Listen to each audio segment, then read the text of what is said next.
Olá, queridos amigos telespectadores do programa Eclésia, eu sou o diácono Eric Módulo, estamos começando mais uma edição do nosso programa aqui pela Rede Século XXI. O programa Eclésia é um programa de catequese, um programa de história da igreja, um programa sobre as belezas, as riquezas da nossa fé católica. O programa de hoje é um tema clássico, que já foi assunto aqui do Eclésia em outras oportunidades, mas que é sempre necessário a gente voltar. Primeiro porque há muitas pessoas que não conhecem ou acabam não dando importância para esse tema de hoje. E também outras pessoas que mesmo conhecendo, esquecem.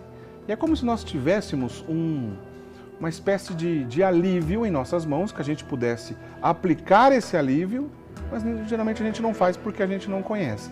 Então nós vamos falar sobre a oração pelos mortos, né? Justamente ontem foi o dia de finados, né?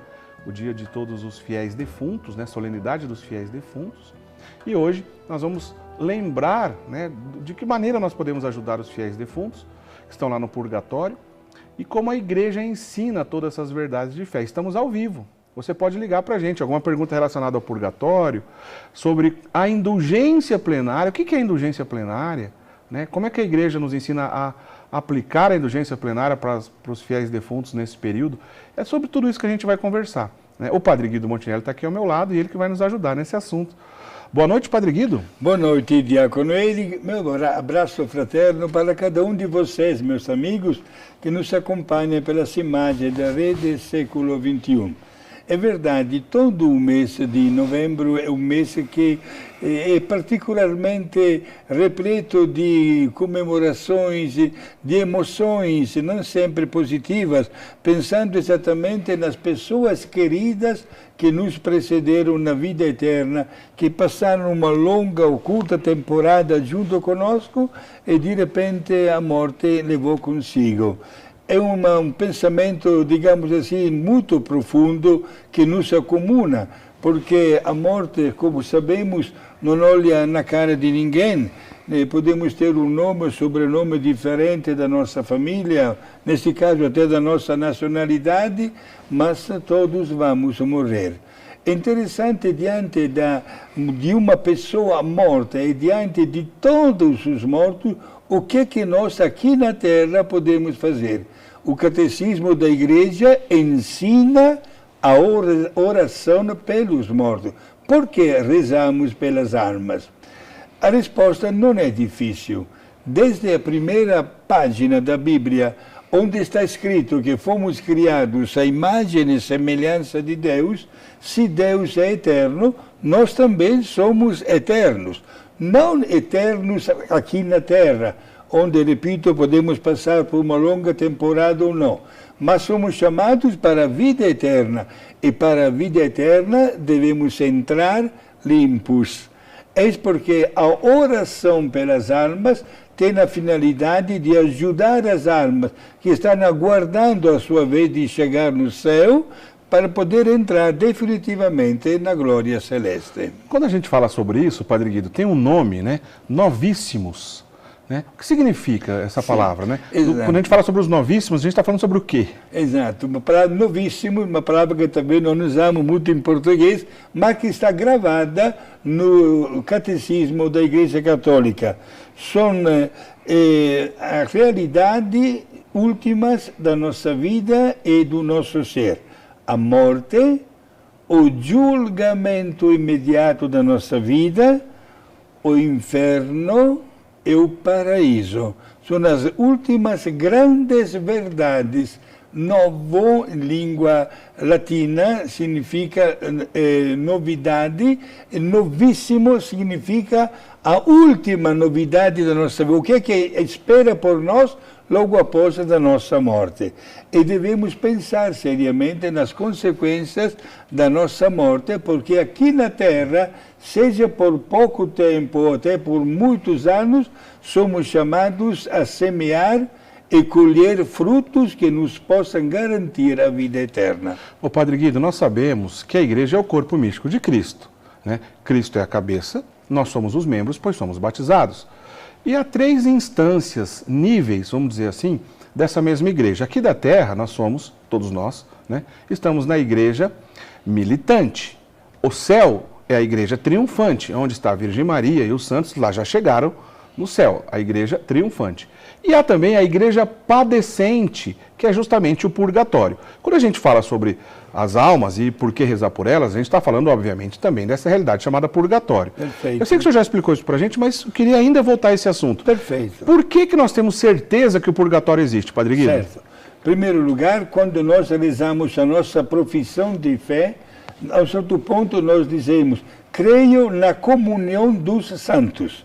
Comunhão dos santos significa, creio no intercâmbio de benefícios espirituais entre nós que estamos aqui na Terra e eles que nos precederam na vida eterna.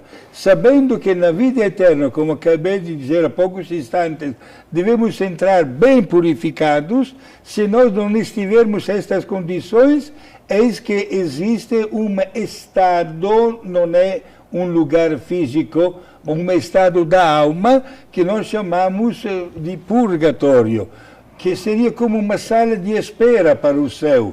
Aliás, chamamos, diácono Eric, chamamos as almas do purgatório de santas. Na verdade, não são santas, porque não estão no céu, mas já adiantamos o título, porque um dia, digamos assim, irá terminar este sofrimento, graças também a contribuição nossa aqui na Terra, rezando pelas almas, as almas irão para o céu. E uma vez que chegam no céu, se torna nossa intercessora. É como explicado a comunhão dos santos. Padre Guido, e nós temos certeza disso a partir das Sagradas Escrituras? Quando a gente olha para as Sagradas Escrituras, qual é o embasamento bíblico para a crença no purgatório? Bom, olha, em primeiro lugar, todos têm na Bíblia, podem conferir, pesados amigos telespectadores, abrem agora mesmo o segundo livro dos Macabeus, no capítulo 12. E teremos uma página que explica como é que é o purgatório, baseado numa história que aconteceu com um tal de Judas Macabeu. Se os nossos amigos não são católicos, facilmente não encontram o segundo livro dos Macabeus, porque o segundo livro, como também o primeiro e mais 5 livros, foram inseridos na Bíblia e devidamente aprovados como divinamente inspirados com o Concílio de Trento. Certo? O episódio não é difícil a ser contado num instante. Um general chamado Judas, da família dos Macabeus, conquistou uma cidade. E no dia seguinte, ele mandou recolher os cadáveres dos soldados que haviam tombado. E os soldados encarregados de dar digna sepultura aos colegas que morreram no assalto da cidade, notaram que por baixo da roupa havia muito ouro que aqueles soldados mortos haviam roubado. Inclusive do templo, né? Do templo, exato. Profanar um templo para pegar os valores, o ouro, era considerado um pecado gravíssimo. Então, o que fez o general Judas Macabeu? Ele mandou fazer uma coleta, está sido até o valor de 2.000 moedas de prata, sim, e mandou esta oferta para o templo de Jerusalém, para que fosse oferecido um sacrifício de expiação pelo pecado cometido por aqueles soldados, porque ele acreditava, seja na imortalidade da alma, como também na necessidade de poder entrar na pátria do céu 100% purificados. É o purgatório. Então, o segundo Macabeus? Segundo livro dos Macabeus, capítulo 12. Pode conferir. O embasamento bíblico para o purgatório. Mas sim, no Novo Testamento, há pelo menos 2 ocasiões onde também isso fica claro, né? Primeiro, Padre Guido, o próprio Cristo, quando ele está ensinando sobre aquele problema do pecado contra o Espírito Santo, ele dá a entender que há uma maneira de ser perdoado nesse mundo e no século vindouro. Vindouro, exato. Ele disse, Jesus, que quem peca contra o Espírito Santo não recebe o perdão nem neste século e nem no século futuro, isto é, depois da nossa morte. O que significa pecar contra o Espírito Santo? Significa, por exemplo, um caso prático, vem uma pessoa confessar-se e diz, Padre, o pecado que eu fiz é tão grave que nem Deus pode perdoar. você está pecando contra o Espírito Santo, porque está colocando um limite à misericórdia de Deus, que, pelo contrário, é sem limites. Pecar contra o Espírito Santo. Certo, Jesus fala, se um pecado deste não recebe o perdão nem aqui na terra, nem no século vindouro, isto é, até na vida eterna. Portanto, é pecado. Outro indício do purgatório. O purgatório, que teve que expiar um pecado também depois da nossa morte. Lembrando que isso está no Mateus capítulo 12. E na primeira carta aos Coríntios, né, de São Paulo, no capítulo 3, também afirma de uma espécie de purificação que precisa passar pelo fogo. Também é outro sinal do purgatório, não é, Padre Guido? Exato, né? Nós sabemos que um metal precioso tipo o ouro é purificado também pelo fogo. E esta imagem bastante clássica é usada por São Paulo, que diz que para poder chegar na pátria do céu devemos estar 100% bem com Deus. Eis porque neste momento tanto delicado e cheio de saudade com o mês de novembro, a igreja costuma, nos primeiros 8 dias, oferecer uma homenagem aplicável única e exclusivamente às almas do purgatório. E esta homenagem tem o seu grande efeito. Qual? De libertar as almas do purgatório para que possam chegar definitivamente na pátria do céu. Esta homenagem, Diácono Eric, tem um nome, né? Indulgência plenária. Indulgência significa remissão, perdão dos castigos temporais merecidos pelas almas devido aos seus pecados cometidos aqui na terra e que já foram confessados e foram perdoados, mas resta sempre aquela mancha de ter ofendido a Deus. A expiação pode durar, quem sabe quanto tempo, digamos assim, mas indulgência plenária significa remissão, perdão total, plenário, deste tempo de sofrimento devido aos pecados cometidos aqui na terra. E como é que se faz para fazer isso? Aplicável este benefício única e exclusivamente para as almas do purgatório. O magistério da Igreja, que sabe administrar os merecimentos da paixão, da morte e da redenção de Jesus, a vantagem da humanidade, estabeleceu 5 itens que cada um de nós pode fazer, até dentro da sua casa, minha gente. Não precisa fazer grandes sacrifícios, mas prestem muita atenção nestes primeiros 8 dias, mas como já adianto, neste ano o Papa Francisco, devido à pandemia, Diácono Eric, esticou o período do dia 1º de novembro, de anteontem, até o dia 30 de novembro. Quais são estes 5 itens?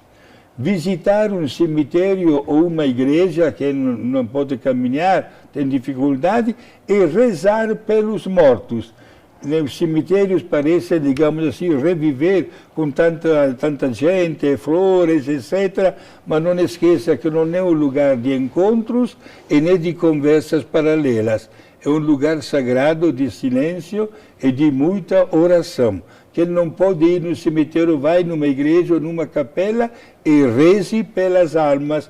É o primeiro item. Certo. Segundo, encontrar um tempo hábil para uma santa confissão, isto é, pedir perdão a Deus pelos nossos pecados. Procurar com o sacerdote, fique tranquilo que os padres atendem aos vossos pedidos de uma santa confissão.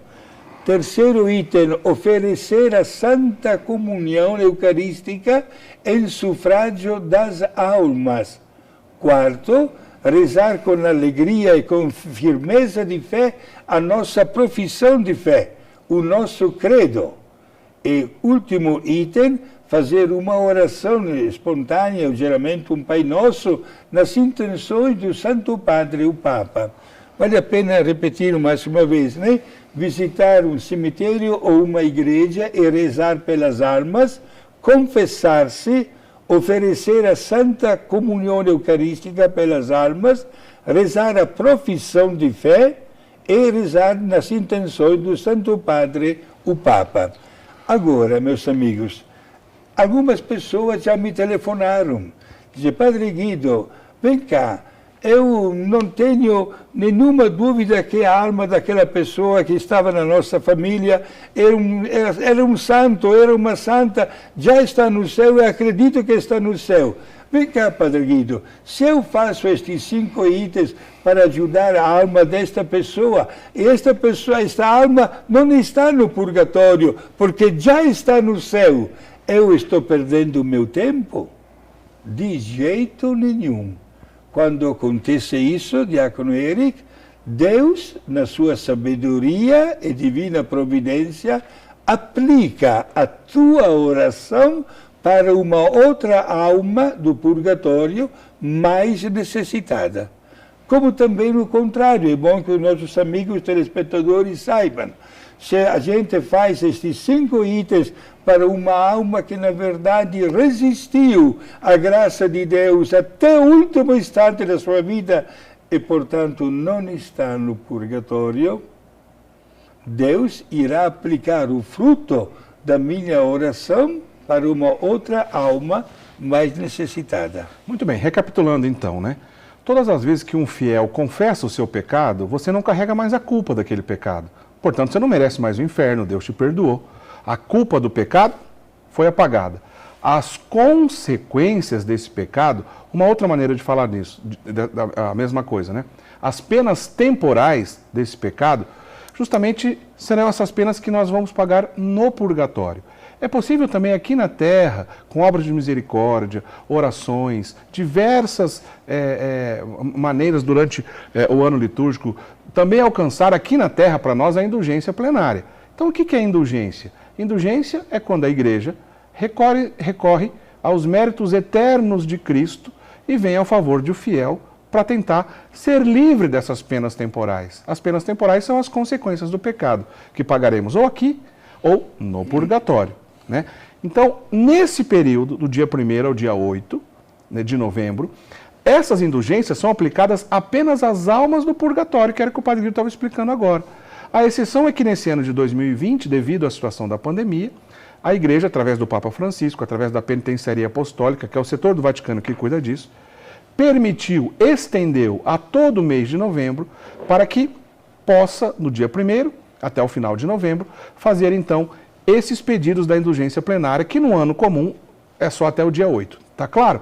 O Padre Guido já vou pedir mais uma vez para ele repetir quais são os 5 itens que é preciso ser feito para alcançar a indulgência plenária ao fiel defunto, tá certo? A gente tem uma pergunta aí, Marina, deixa pra gente no WhatsApp se a gente tiver alguma pergunta, antes do intervalo dá tempo. Tá lá, Rosiane, rezando o terço no mês de novembro, ajuda as almas? E o terço, tem benefício para as almas, Padre Guido? Sim, inclusive, obrigado por esta pergunta, inclusive, a indulgência plenária pode ser aplicada também para as pessoas viventes, certo? E quem tem o hábito da reza do terço cotidiano, todos os dias, ganha a indulgência plenária, que pode aplicar até para uma pessoa doente, uma necessidade da igreja, um problema, um tremor de terra, uma pandemia e companhia. E não somente a reza do terço, também quem faz a via sacra diariamente também ganha a indulgência plenária. Ou quem faz um curso de retiro espiritual de alguns dias também. Agora, neste mês de novembro, a Igreja mexe com a nossa casa, a nossa família, porque, repito, todos temos os nossos entes queridos falecidos. E é um belíssimo benefício que podemos proporcionar às almas através desta indulgência plenária aplicável às almas, única e exclusivamente às almas do purgatório. Certo? Mais uma coisinha é muito interessante, quando eu falava dos novíssimos. Certo. A Igreja, que quer única e exclusivamente o bem dos seus fiéis, doa ao sacerdote também o poder, no seu ministério, de dar uma indulgência plenária, chamada em língua latina in articulo mortis, isto é, na hora da morte de uma pessoa, que parte assim para a vida eterna, já purificada também daquela pena, daqueles castigos que deveria sofrer, digamos assim, no purgatório. Isto é, irá diretamente para o céu. Então, são muitos os atos de misericórdia, de oração, né, piedosos ao longo do ano, que é possível alcançar a indulgência plenária para nós, ou rezando por uma outra pessoa aqui na Terra. Lembrei de mais uma, Padre Guido. Sim. No Ano Novo, imediatamente nas primeiras horas do ano, rezar a oração do Te Deum, né, aquela oração de louvor a Deus, também é possível lucrar indulgência plenária. São muitas obras, exato, né, durante o ano. Papa Francisco, por exemplo, estabeleceu o ano inteiro de jubileu extraordinário da misericórdia, né, e, portanto, mais uma oportunidade que nós temos de viver intensamente a nossa vida cristã. Veja que a finalidade de tudo isso é de afastar-nos da vontade de pecar, de virar as costas à graça de Deus e de viver santamente desde já aqui na Terra, mas de uma maneira especial, pensando nestas almas que estão no purgatório. Alguém poderia dizer: Padre, mas nós rezamos pelas almas do purgatório e elas rezam para nós quando vão chegar na pátria do céu? Sim. No purgatório elas recebem o fruto das nossas orações. Poderão retribuir e se tornam nossas intercessoras uma vez que chegam na pátria definitiva do céu. O purgatório, a única saída é o próprio céu. A porta de saída do purgatório é o céu. Se a pessoa está no purgatório, como o Padre Guido já disse, significa que ela está salva, aguardando o momento de se purificar para entrar no céu. Isso é um pensamento católico, cristão, sempre foi assim. Mas há distorções ao longo da história, especialmente entre os protestantes, que começaram a esquecer essa verdade de fé. E a Igreja, especialmente a partir do Concílio de Trento, mas também no Concílio de Leão, no passado, e em outras ocasiões, deixou bem claro e chancelou: há sim essa instância chamada purgatório e que nós devemos rezar como obra de caridade mesmo para as almas que lá estão, né? Por isso que eu disse no começo, como se a gente tivesse uma espécie de antídoto de alívio e que a gente pode fazer alguma coisa. Eles lá no purgatório é que não podem fazer nada por si só, né? Exato, mas uma vez que chega no céu, sim.